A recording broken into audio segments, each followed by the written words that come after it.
this session we're going to explore how to make 2D puppet scenes.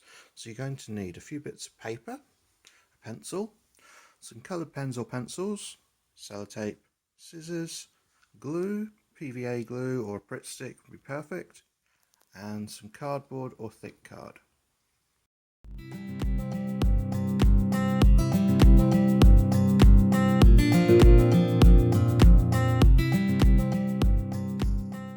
The first thing you need to do for your scene is decide what your scene is going to be.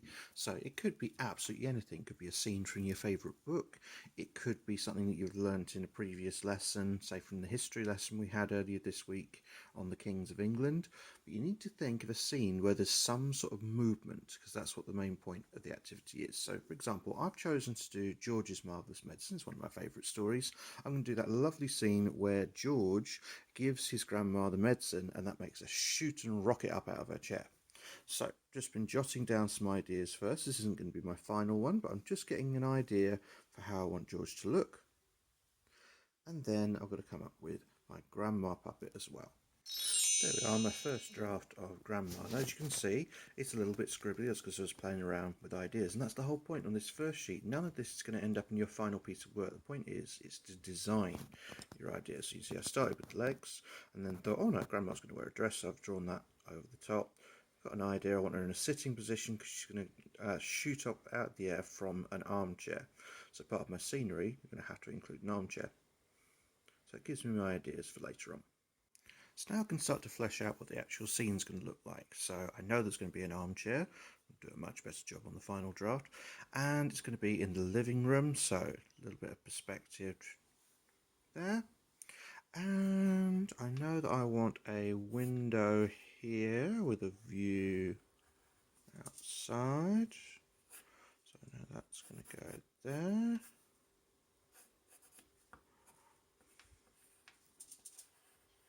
Now already I can see a problem during my design phase. I've left a lot of space here, and I think in my final draft I'm going to want the armchair further over to about the middle here, and I'm going to want these walls come down a bit so I can see more of the window.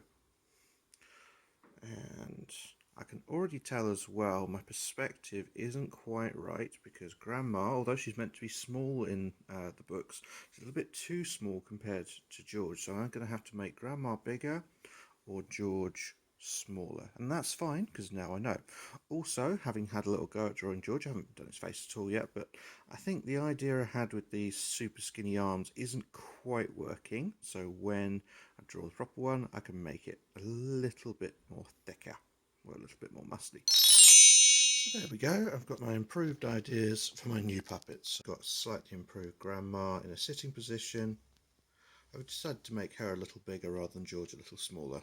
So that's why it's really important to do a first, maybe even a second draft before you do your final puppet. So there we are, I've a chance to colour in the puppets and see I've had a little bit of detail. There's a brilliant description in the book of the blue smoke that rises up when George cooks the medicine. So I've got the blue smoke there, medicine spoon, and newly improved Grandma. Let's get these cut out and move on to the next step. So there we are, 2 cutouts. Now we need to make the scene for them. Now, the reason you don't make the scene first is because you want to design the scene around the puppets that you have. Depends which way you want the puppets to go. So in my case, I know I want to make George go to Grandma with the spoon. Something like that, except I know I want the armchair to be more central.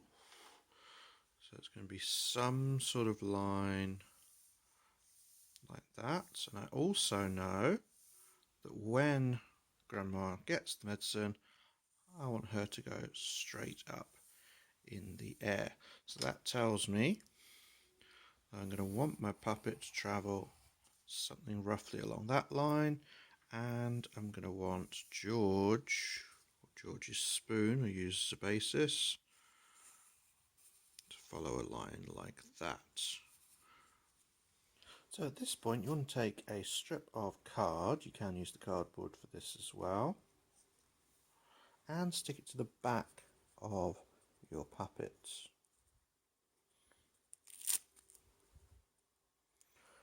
Now again, I'm using sellotape for this, but Pritt stick will work just as well. There we are, so the tabs are attached with sellotape. You might notice I've made the tabs really, really long. They are far too long at the moment, but the idea is you don't want them too short, so you can always cut them down later. You need to know exactly what length you want. And also, notice I've got this one coming off the side of Grandma, this one the underneath of George. The idea behind that, go back to the plan, is that George we're going to control from below to do the sideways motion, but Grandma is going to go up and down. So she is going to need to go like that. If I was to have, let's see if I do this, George, if I was to have them go up and down from below, when they go up and down, I'm going to see the underneath of this blue tab. And you might be thinking, hang on, you can see the underneath of this blue tab already. Bear with me, there's the trick. So what we do is we cut a very thin slit along the line that we want the puppet to go along. Now there shouldn't be a massive hole, should just be a slit along. And whatever you do, don't make it go all the way to the ends. Make sure it is just a hole in the paper, so mine goes from there to there. I can always make it longer, but I'll start with that, and we'll cut out one for Grandma as well. So here we are, we've got the hole here and here. Now we can start practicing with our puppets. So we slide George's one in, slightly tricky with only one hand, there we are. Slide that down, and then here's the clever bit, we get his legs to go under it, so there's only the tiniest hint of that tab.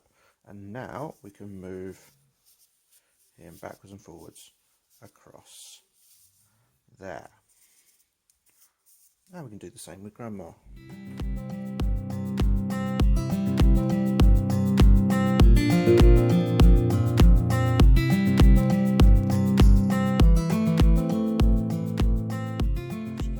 So now we know how that's going to work, and we've tested it with our phase 1 draft. We're going to draw our proper scene and put this into place.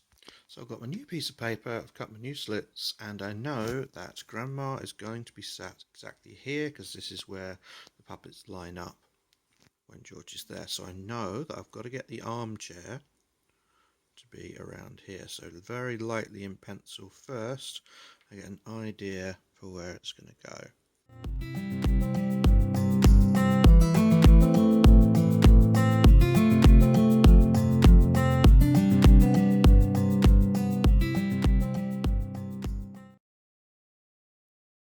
Okay, and when I've got the outline, I can move Grandma out of the way and finish off the armchair. There we go. Perfect. And now we can build the rest of the scene around that. There we are, so we've built up the scene of the living room, a bit of a rug, some carpets, a few little details on the walls. Now you can go to town with this and do all sorts of scenery. I've just done a quick example just to show you. Now we're nearly done. We just need to strengthen it on the back. So we flip it over. So all we want to do here is put the thick cardboard, or thick card will do, we've used cardboard just to make it show up, and put it around the outside. Notice the left gaps here where the puppet is going to be going backwards and forwards, and where the Grandma's going to be going up and down. You don't want to be putting cardboard there, but you do want the card to go higher than the thickness of whatever you've used as the tabs for your puppet. So you just use a little bit of glue to stick those down. So once these have been glued in place onto the paper, I'd suggest you leave them to dry. What you want to do is get a piece of paper, or ideally a piece of card, and stick it over the top exactly in line with the one below. And this will cover it over.